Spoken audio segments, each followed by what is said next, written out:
بسم الله الرحمن الرحيم. إذا السماء انشقت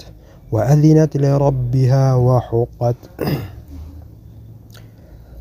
وإذا الأرض مدت وألقت ما فيها وتخلت وأذنت لربها وحقت يا أيها الإنسان إنك كادح إلى ربك كدحا فملاقيه فأما من أوتي كتابه بيمينه فسوف يحاسب حسابا يسيرا وينقلب إلى أهله مسرورا وأما من أوتي كتابه وراء ظهره فسوف يدعو ثبورا ويصلى سعيرا إنه كان في أهله مسرورا إنه ظن أن لن يحور بلى إن ربه كان به بصيرا فلا أقسم بالشفق والليل وما وسق والقمر إذا اتسق لتركبن طبقا عن طبق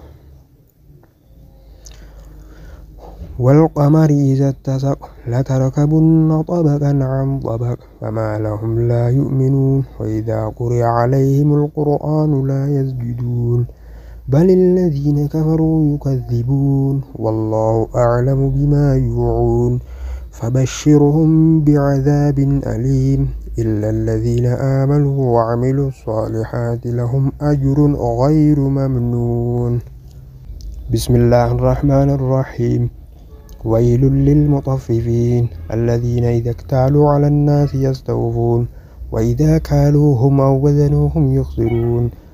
ألا يظن أولئك أنهم مبعوثون ليوم عظيم يوم يقوم الناس لرب العالمين كلا إن كتاب الفجار لفي سجين وما أدراك ما سجين كتاب مرقوم ويل يومئذ للمكذبين الذين يكذبون بيوم الدين وما يكذب به إلا كل معتد أثيم إذا تتلى عليه آياتنا قال أساطير الأولين كلا بل ران على قلوبهم ما كانوا يكسبون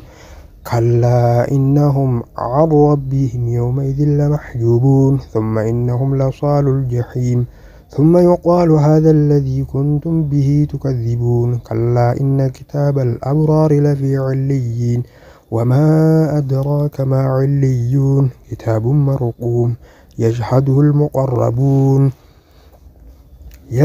المقربون إن الأبرار لفي نعيم على الأرائك ينظرون تعرف في وجوههم نضرة النعيم يسقون من رحيق مختوم ختامه مسك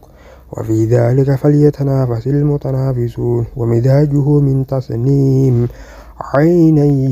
يشرب بها المقربون إن الذين أجرموا كانوا من الذين آمنوا يضحكون